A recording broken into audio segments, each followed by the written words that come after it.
Welcome to another episode of Breakthrough Dialogues, the podcast for pragmatists and problem solvers brought to you by the Breakthrough Institute. I'm Alex Trembath, Deputy Director at Breakthrough and your host.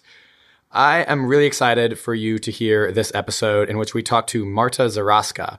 Marta is a science journalist who has been published at Washington Post, Scientific American, and elsewhere. Most recently, she wrote an essay for our journal, the Breakthrough Journal, called Meeting Meat Eaters Halfway. In the essay, she talks about reducetarianism, flexitarianism, and other ways that meat eaters can lower the environmental impact of their meat consumption, and ways that different approaches to vegetarianism, veganism, lowering your meat consumption can all actually work together instead of being thought of as sort of starkly different ways to reduce our environmental impacts. Marta, thanks for joining us. Thanks for having me.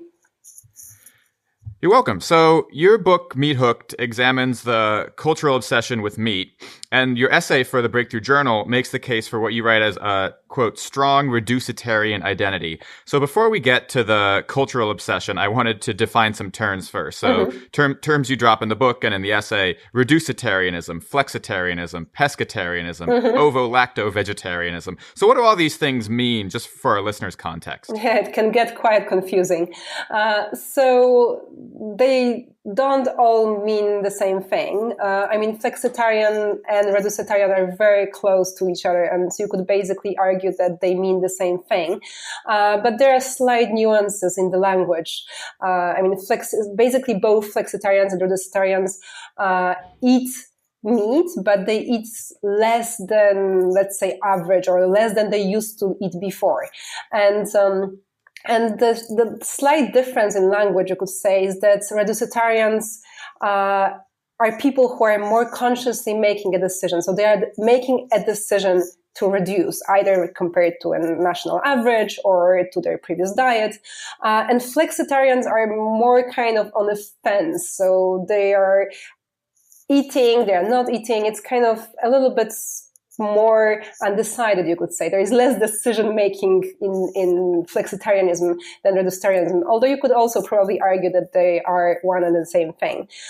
When it comes to pescatarians, these are people who eat fish, but don't eat meat in general. So that's a very different story here, because both reducetarians and flexitarians will eat meat, both. It can be pork, it can be beef and fish, but pescatarians say no to meat and eat just fish and seafood.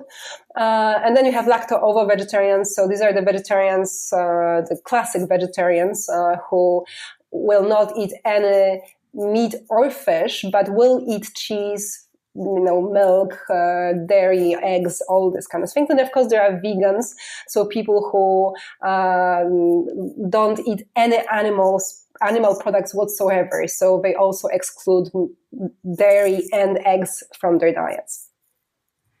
Thank you. I think that's helpful. I think I consider myself something of a flexitarian over the past few years, mostly for environmental reasons. I've been trying to eat less meat, and in particular eat less red meat. So sort of not quite pescatarian, but shifting more towards chicken and pork. I'm curious what your path has been, sort of what you grew up eating and what your diet is now, and sort of what you consider yourself. I grew up in Poland, so I grew up eating tremendous amounts of meat, and also very unhealthy kinds of meat. So, for example, lard.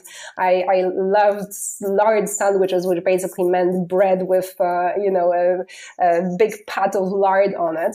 I ate lots of chicken liver. I ate beef. I ate pork. I ate lots of kielbasa. I ate everything. And usually, the pressure in the family on children was, at least eat the meat. So that was the most important.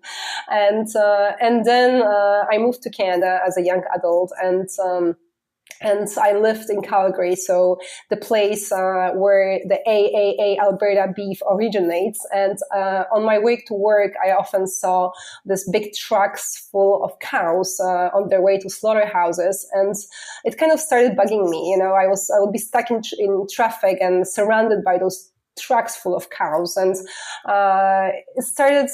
it had me rethink, my eating. And I made a decision to stop eating red meat. But so, again, reducetarian, flexitarian, because I wanted to still continue eating chicken. I guess I just didn't see the trucks full of chicken on my way to work. And, but then once I stopped eating red meat, somehow my taste changed and I stopped liking chicken and I just didn't crave it anymore. So, but I continued eating fish for many, many years. And now I mostly don't eat fish.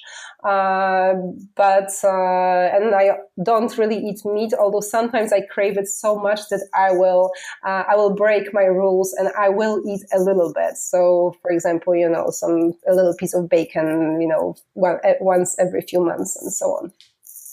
Yeah, and we'll get to this, I think, later in the conversation, but that's quite common among all forms of reducetarians, flexitarians, vegetarians, that most people aren't consistent in their dietary practices, right? Mm-hmm. Yes, that's actually correct. One thing that's surprising in one study, actually in several studies, the numbers were similar, that about 60% of self-proclaimed vegetarians actually have had some animal flesh in the last 24 hours. So when they are actually asked, they will admit that they had nibbled on something. And this same findings came out of US and Canada. So there is something about this very deep cravings that even people who proclaim to be vegetarians still have. Yeah, that really is remarkable and really speaks to the fact that this isn't a binary or even very sort of discrete set of different dietary preferences.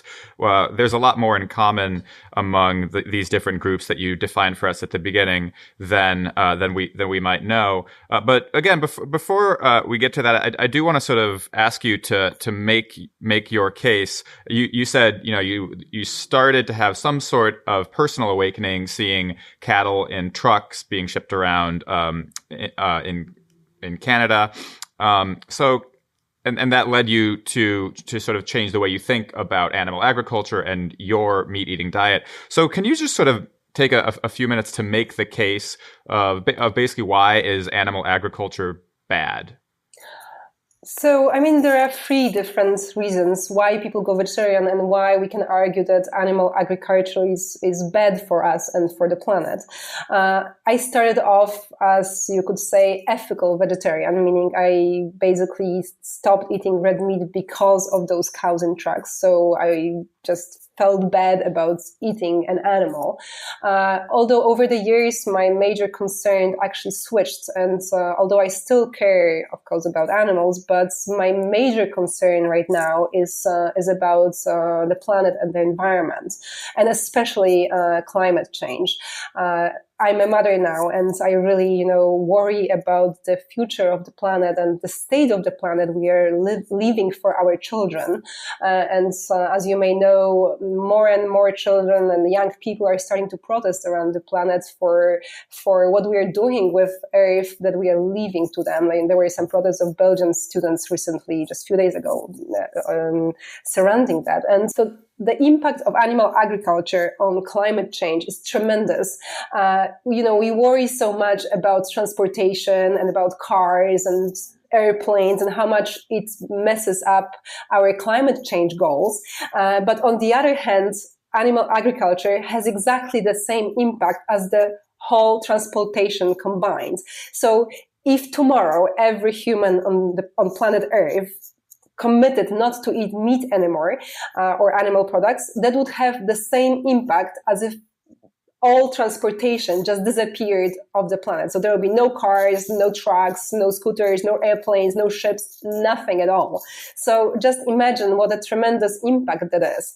And yet we mostly ignore the role of meat in climate change, even though in theory it's quite an easy solution. You just decide not to have the ham sandwich, you go for avocado sandwich, So there is no really much technology involved here. And yet we prefer to try to invent electric electric airplanes or, new electric cars and so on and so on, than to make a simple switch to vegetarian diets.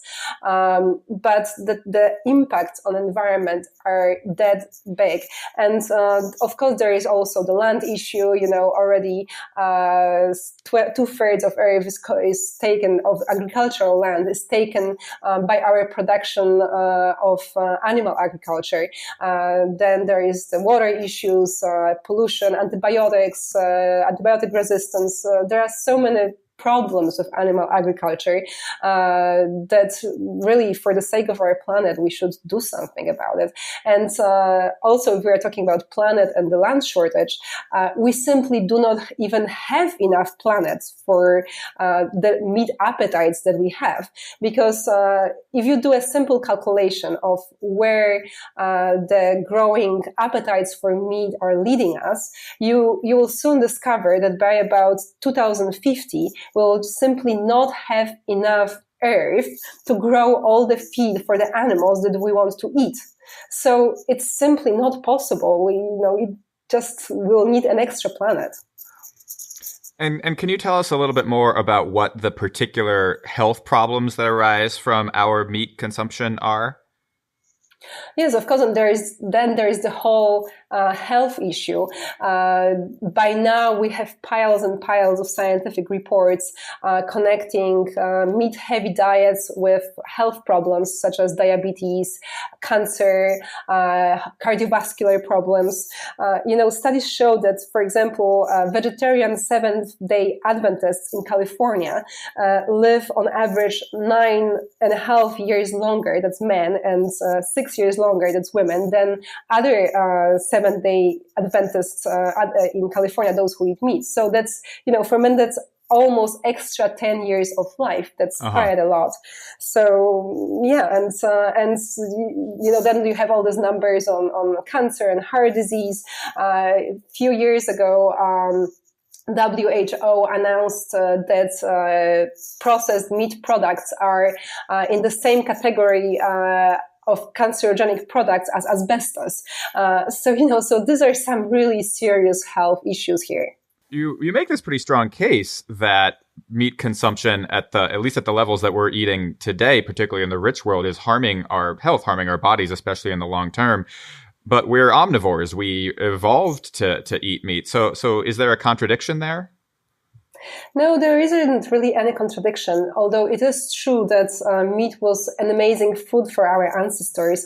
It helped even our brains grow. It was such a calorie-loaded, vitamin-loaded food for our ancestors, such a great food that some anthropologists even argue that meat has made us human.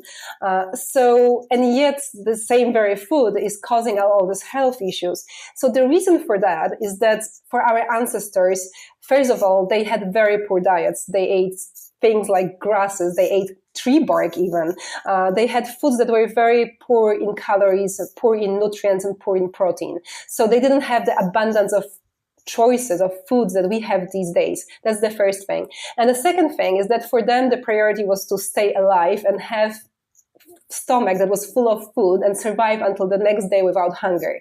That was their major priority. They really didn't worry about living to be 70 or 80 or 100 years old. And the health problems that meat causes, they only tend to come out later in life. So when you are in your 50s and your 60s, you start having cardiovascular problems, you may get cancer. These were not things that our ancestors were concerned because they mostly didn't live that long. And even if they did get cancer, hunger was still a priority.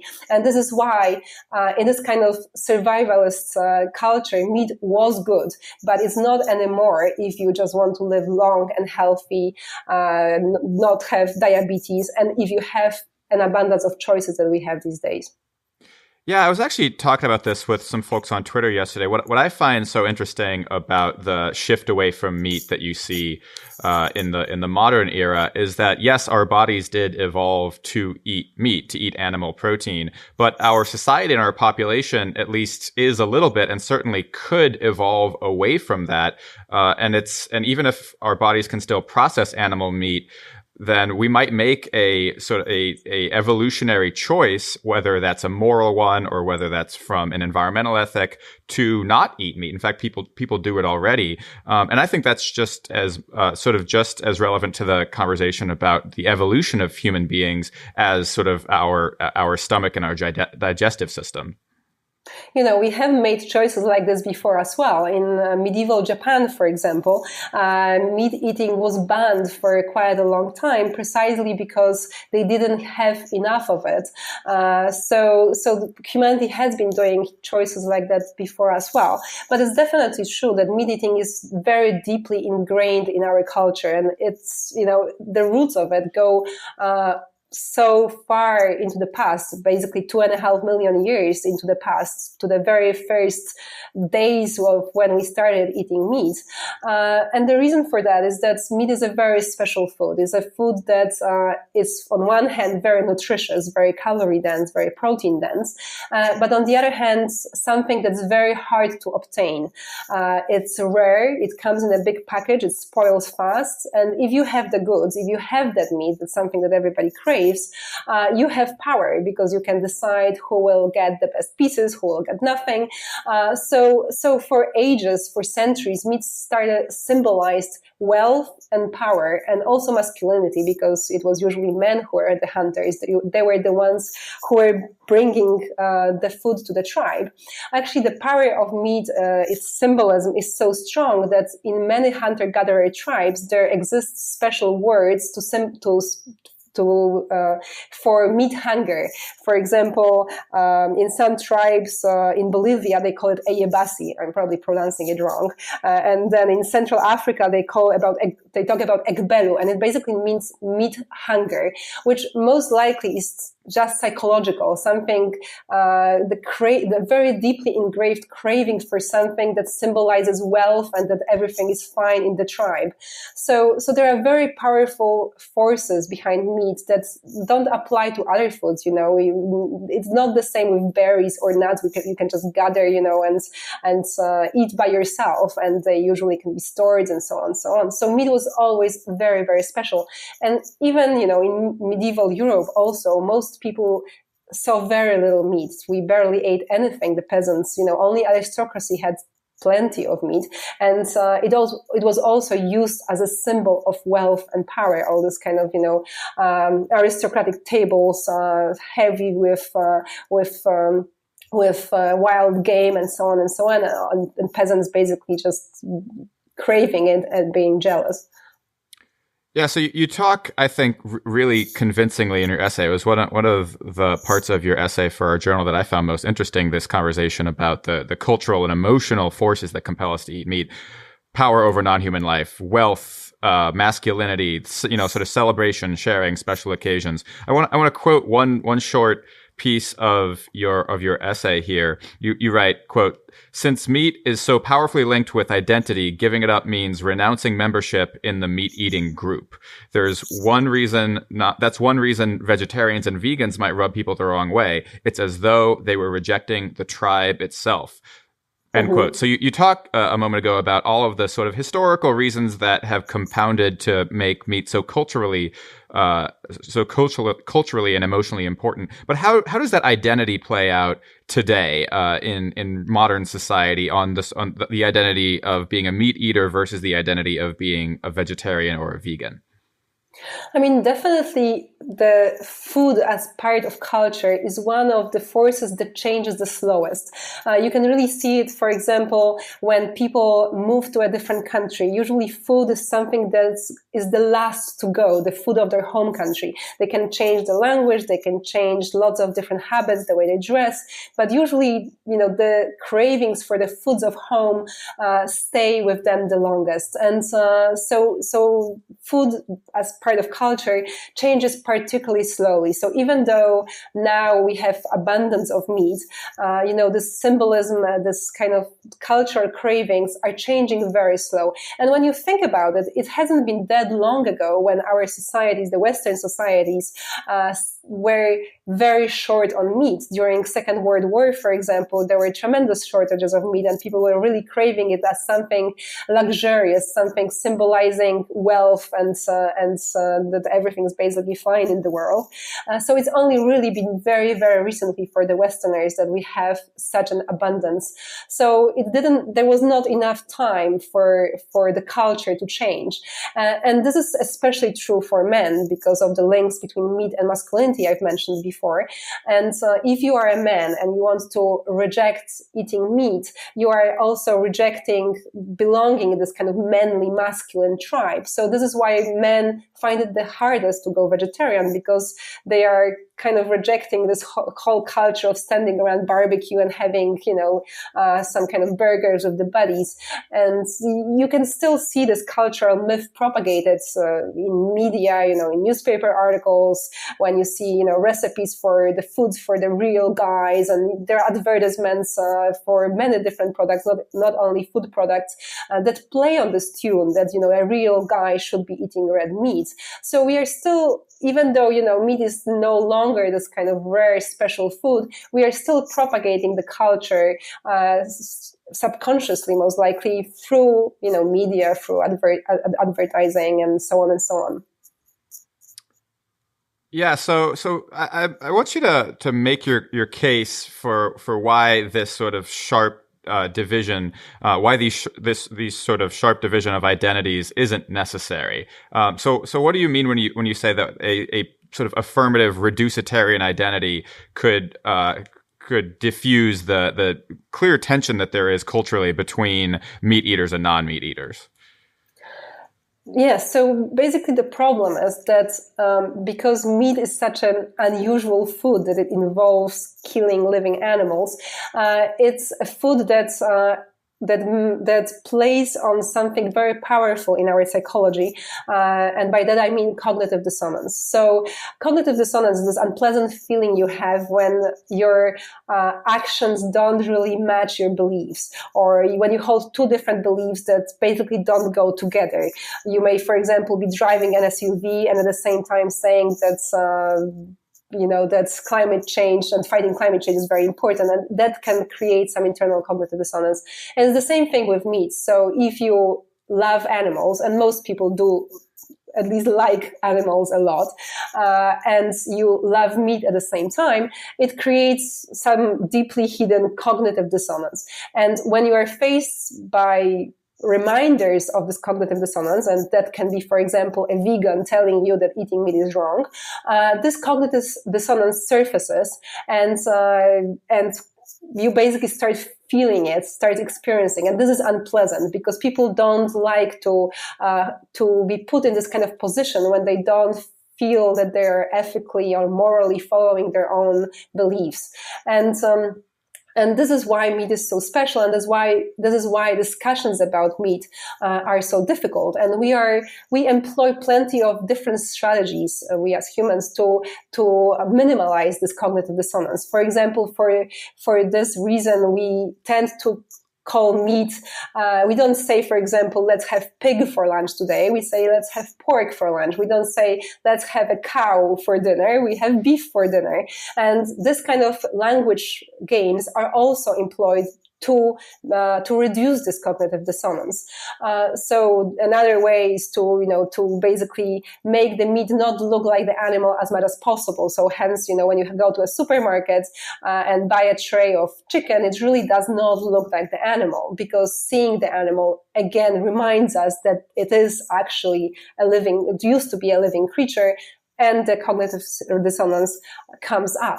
So we have plenty of strategies to reduce it. And if people pressure you or start talking about, not eating meat because it's wrong and so on, you start having all those difficult thoughts and feelings, and it's just unpleasant. So to protect yourself, you become defensive. This is why people very often start fighting with vegans or pointing to them like, oh, you have leather shoes, or, or things like that. So, or that vegetables also can feel, and so on and so on, precisely to protect your own ego from the cognitive dissonance. Yeah, I got to tell you, when I was reading your book and preparing for this conversation, I was suddenly reminded of this thing that happened to me a few years ago. in San Francisco. I was at a barbecue festival in San Francisco, and I'm sitting there eating pork ribs at the table. And this crowd of hundreds of vegetarian activists is at the festival to protest it. And they're walking around and they're putting flowers on everyone's plate, everyone who's eting meat. And I found that sort of, a little annoying because they're like putting a flower on the plate that I'm eating. But, fine, they're there for a reason. But then what really shocked me was the response of the crowd who is sitting there eating meat, just eating barbecue, and they were just a bunch of them, mostly men, would walk up to the protesters who and just sort of like eat meat aggressively in their faces. And I found myself like both sort of a little put off by the protesters, but also very put off by the people who were eating the same things I was. These two very sharp groups of people, and I was sort of feeling cognitive dissonance in both directions, which I think is what you describe in your essay. That there's sort of a backlash against both groups in those directions that makes it hard to form coalitions. And this is exactly why this kind of very aggressive campaigns are often ineffective, precisely because people start experiencing cognitive dissonance and trying to protect themselves, and they may become aggressively even more committed to eating meat. This is something that psychologists call spreading of alternatives. Basically, when you have to pick sides, you pick the side and you really, really stick to it. So forcing people to think about those things, make them, entrench themselves even more into their original choice, in this case, eating meat, and protect it even more fiercely than they normally would. And this is why, for example, if as a vegetarian or even vegan, you admit that you have, let's say, meat cravings, or that, that you are imperfect, then this opens conversation, and this lets people, meat eaters, not feel threatened. And very often, actually, they start talking and they start thinking about their choices because they are not threatened. So this is what I'm trying to often point out, that it's important to start a conversation, and being very black and white does not start a conversation. It only creates more entrenchedness in the original thoughts and ideas. Right. So given that sort of rates of sort of pure vegetarian veganism remain low and unreliable, and given this backlash that you see to a lot of aggressive campaigning, that is sort of your solution, is some form of reducetarianism, some form of being more open-minded about different ways to reduce or shift or eliminate meat consumption? I mean, it's not just reducetarianism. This is something we hear a lot these days already, and lots of NGOs, environmental NGOs, are actually incorporating this strategy already. But what I'm also arguing for is something more, to create some kind of strong reducetarian identity. So you can have a reducetarian tribe of people who are actually proud of doing this, and to make people feel that it's really cool to be reducetarian. It's not something that you are an imperfect vegan or imperfect vegetarian, that you are great in your own way, and that that you can actually come out and say, hey, it's really cool to be reducetarian because I am doing something, I'm thinking about it, and even if I reduce just a little bit, I am doing something, and I want people to be rewarded for that. And also for vegetarians and vegans, if they even, once every 10 years, break their rules and eat something they're not supposed to, admit that, because this opens conversation and makes you more human, and again encourages people to feel included, and that's, perfectionism just doesn't work very well. Yeah, I really like this, and something else you said earlier in the conversation really strikes me, that all of a sudden in human history we have this enormous bounty of meat, sort of way too much even for what we evolved to eat, and it just happened too fast. It happened faster than cultural transitions tend to take, and so I really like this thinking around a non-black and white transition away from eating so much meat, because it seems to take seriously the fact that cultural transitions are a generation or generations affair, and being open to a conversation about eating less or shifting down is probably actually a lot more effective in the long term than a black and white conversation. It's much easier to convince 100,000 people to cut down one meat-eating day a week than to make, 100 people go completely vegan, in my opinion. So, and still the impact of the first option will be much, much greater than, exactly having 100 people go vegan. It's just a matter of numbers. Yeah, and it's a very ecumenical approach too. I mean, obviously you can stop eating meat or you can go meatless Mondays, but there are so many more alternatives available today than there used to as well. There's fake meat, clean meat. There's obviously reducetarianism, flexitarianism, pescatarianism. There's actually a bunch of these sort of like little identities that could, as you say, sort of unite into a more positive, pretty large affirmative identity. Mm-hmm. Yeah, so what I would really like to see, for example, would be some kind of public campaigns, either run by environmental organizations or like other NGOs or governments, I have no idea, basically showing that it's really cool to be reducetarian and, be proud to be reducetarian, something like that, Mm-hmm. Well, given the state of the world today, given where sort of vegetarianism and veganism and reducetarianism are you optimistic? I mean, I have to be optimistic. If I start thinking about climate change, sometimes I can drive myself into very dark moods. So I really am trying to stay optimistic. And definitely the fact that clean meat is also developing very fast. I'm hoping to try some myself already in May. Then, this could really give a great boost to the whole switch to something more environmentally friendly. Yeah. The sort of proliferation of alternatives that has just cropped up in the last few years is given me quite a bit more optimism than I might have had a while ago. Marta, I want to thank you so much for joining us today. Thank you so much for inviting me. Thanks again for listening to Breakthrough Dialogues. If you liked the show, rate us on iTunes and subscribe on whatever platform you get your podcasts. I want to again thank our guest Marta and our producers Alyssa Gadaman and Tali Perlman. Catch you next time.